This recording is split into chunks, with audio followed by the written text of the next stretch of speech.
next guest. Not a soul in here has not used Dropbox.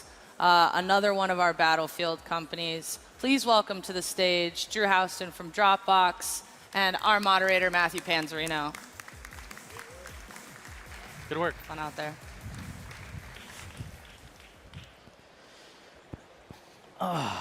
Excellent. I have to say, these chairs are fantastic. These are much better than the ones in New York. You like sat in them and they swallowed you. It was pretty awkward.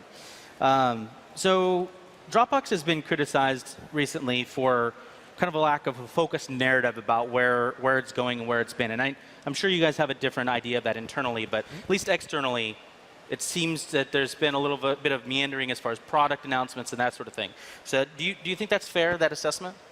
Well, I think with Dropbox and the product, we solve a lot of problems that everyone in this room has, right? So, if anything, the hard part for us is like choosing between all these interesting challenges that we can take on.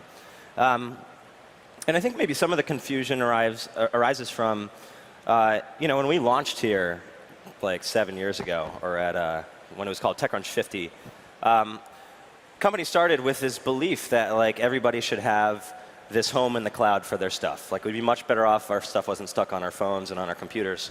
Fast forward to today, mission accomplished, right? Everybody lives in the cloud. But now you have this new problems where it's like now my stuff lives in 100 places in the cloud. Like how do I sort through all of it?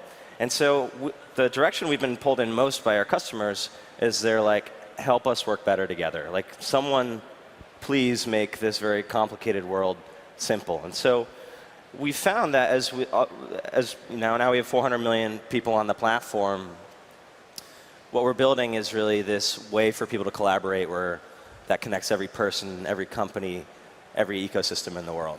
So what shape does that take? Does that take a shape of like a tool like Slack where people communicate and then have access to their files and documents alongside that, or something like Quip, or what are you building that's going to take advantage of that opportunity?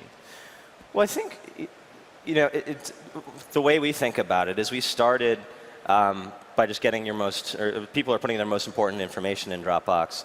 And I think there's a lot of moving parts. So first is having a place for that. And then second, when you think about what collaboration actually is, it's like storage, it's communication, it's like how do you coordinate people.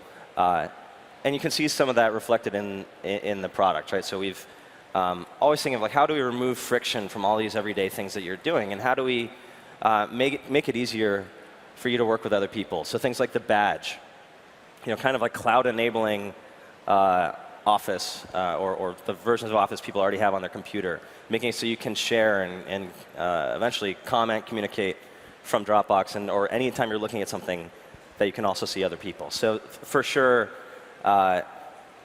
bringing forward the fact that there are other people around and moving from just a place to put stuff to a place where you can work with other people, that's a big theme throughout what we're doing. So from a passive repository to like an active workplace. For sure.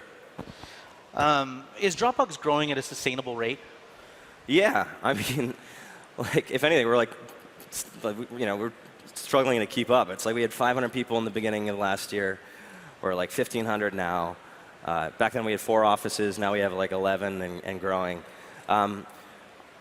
This is a problem again that everybody here has, or every person in this room, every company in the world struggles with these challenges and has the potential not just be a user of Dropbox, but a paying customer. And so I think it starts there. Like the recipe is like you got to have a huge market, you have to have an awesome team, and you have to have a product that people love. And every year those things get better and better for us.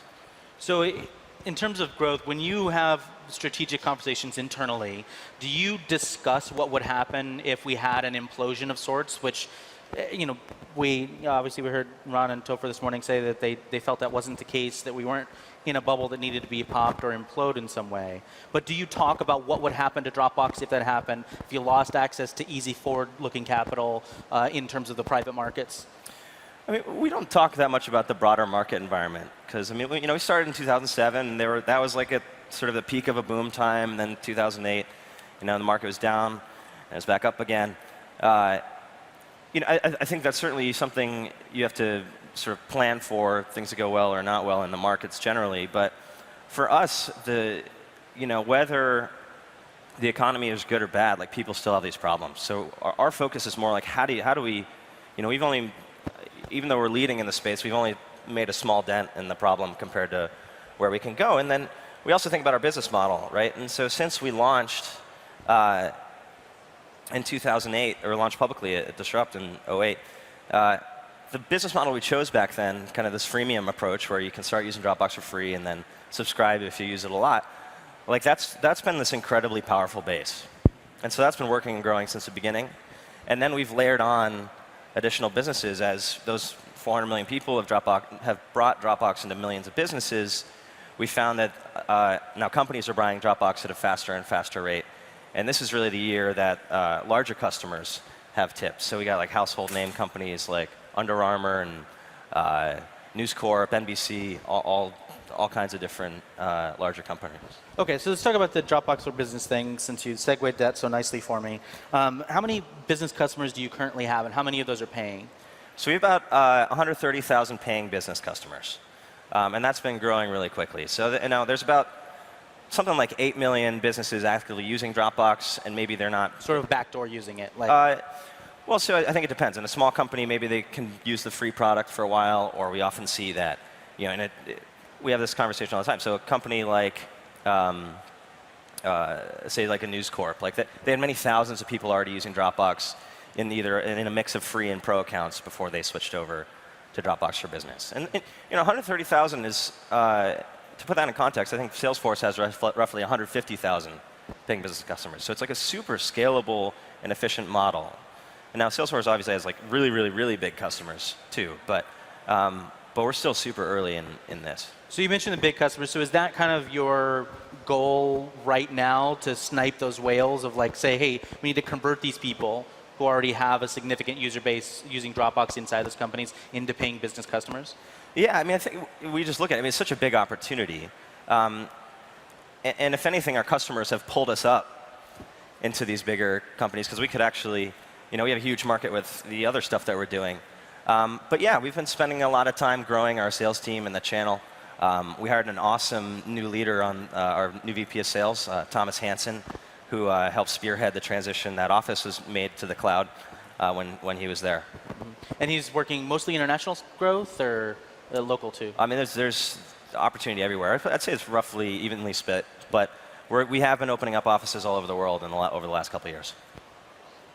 How many people here use Dropbox? All right.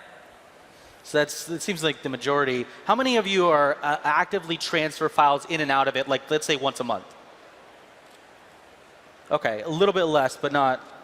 So how do you count those active users? Do you count it as people who just have items that they're saving in Dropbox? Or do you count it as people actively utilizing the product to move in and out or transfer or share?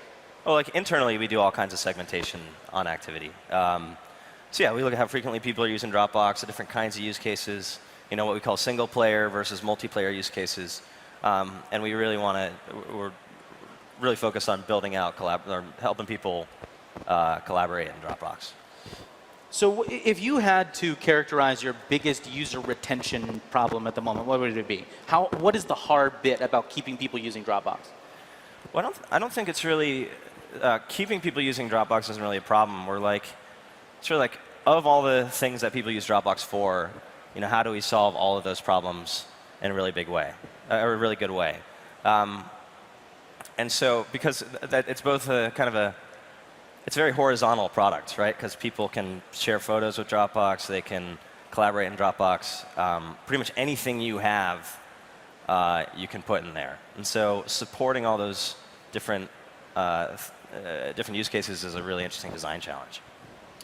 So you've said before that you think that Dropbox is fine with kind of some of its own infrastructure and then essentially renting the rest from Amazon. Have you changed any thought about that? Or you think about building custom hardware for cost, energy savings, things like Facebook does or Google does? The hybrid approach has worked out for us since the beginning. And so, yeah, I think the only change is that we're operating at much bigger scale now. So, people saving 1 billion files a day on Dropbox, billions of connections between users, that all takes a lot of attention. Let's get a bit abstract for a second. So some people have been kind of talking about a world in the future, and kind of Apple fainted at it a little bit with iCloud, but then kind of rolled back.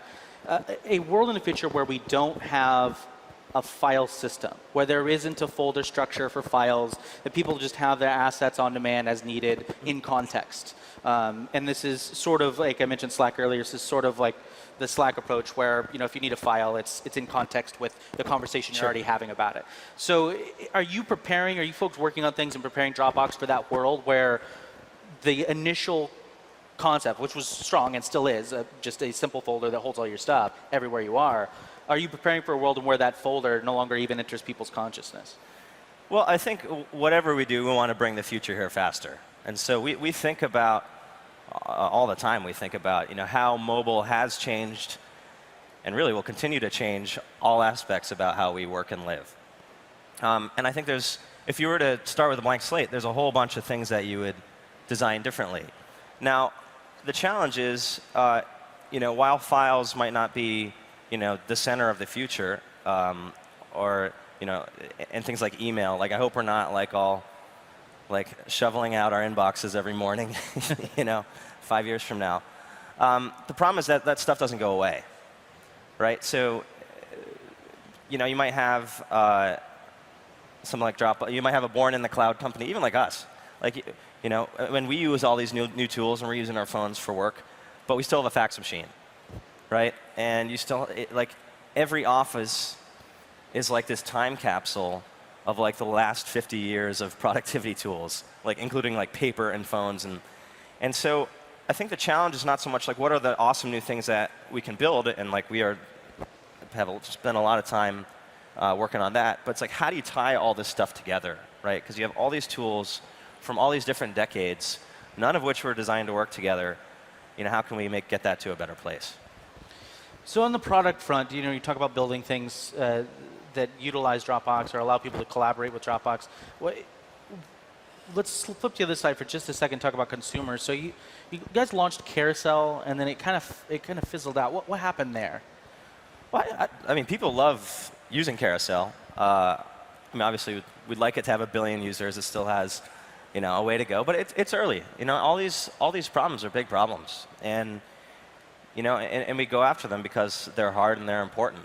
And if these things were easy or fast to solve, someone would have done them already. So are you guys building an app for the Apple TV? I'm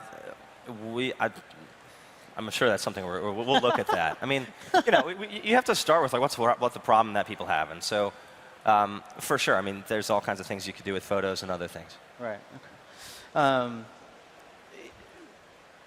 When are you going to IPO? When is that going to happen? So we don't have any plans right now. I mean, as you know, we raised a bunch of money at the beginning of last year. And so we're really enjoying having the flexibility and not having to worry about that whole universe.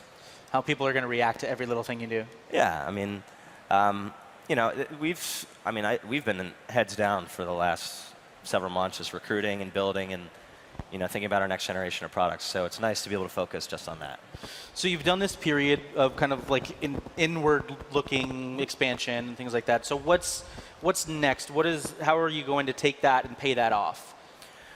Well, I think the opportunity in front of us is again, we want. I think one of the biggest areas where we can help people is connecting you to the information and to the people that really matter to you. And at our kind of scale, when we have hundreds of millions of people on the platform, what we're really building is the world's largest platform for collaboration, right? And we want to get to a place where it's any people, any group of people in the world, in any country, in any company, using whatever technology they want, can work together, without problems, right? It'll all just work. It'll be simple. All these archaic ways of working that we've been stuck with. How do we get everybody out of there? So what do you think the apps that you need to build or the services that you need to offer to be competitive in the enterprise against competitors like Box, Microsoft, Google, in that particular collaborative document space? So I think it's already working, but the kinds of things we're improving are yeah, there's a lot more that we can do around communication. I think there's a lot we can do to kind of tie the file world and the post-file world together. I think there's, one difference with Dropbox versus other folks is like we want you to be free to use whatever tools you want, right, or that you're already familiar with. So Dropbox support is baked into Office, for example, and vice versa. We've partnered with Microsoft. We're working on similar kinds of product stuff. We made an integration with Gmail. That kind of thing will continue. But I think a lot of it is also just building a strong foundation, right? People love Dropbox because it's reliable, it's simple, it just works, it's faster. In many cases, many times faster than competing products, and people really appreciate that. Are you worried about Box? Well, I mean, we're focused on just, it's a huge market. I mean, we're focused on like how do we, wherever we are today, we could be 10 times bigger. Very good. I guess the last thing would be, if you're going to pitch, I guess AOL, Verizon, whatever you want to call it, if you're going to pitch our corporate overlords, your service, you're going to come in and say, this is why you have to convert your existing consumer users that are already in your company over. What's your pitch? How do you go in there and say that? Well, I think, in our case, it's often a lot easier than the typical kind of B2B sale, right? Because for most products, you go in there, you get someone on the phone, you're like, hey, let me tell you about our product. Let's go get some steak, right? With Dropbox, it's like, hey, as you know, thousands of people are already using Dropbox in your company. And we have all these awesome ways for you to manage that the way you manage all the other infrastructure in your company. These people have voted with their feet that that Dropbox makes them like way better and way more productive in their company. So I don't know how many employees I have, but say 1,000 people on Dropbox already. Maybe let's get the other couple thousand on there to enjoy the same kind of benefit. I guess Verizon's a lot bigger, but yeah. So let's get them the other 100,000 of you to use Dropbox. Very good. Excellent. Well, thank you very much, Drew. Great, I appreciate thank you. it.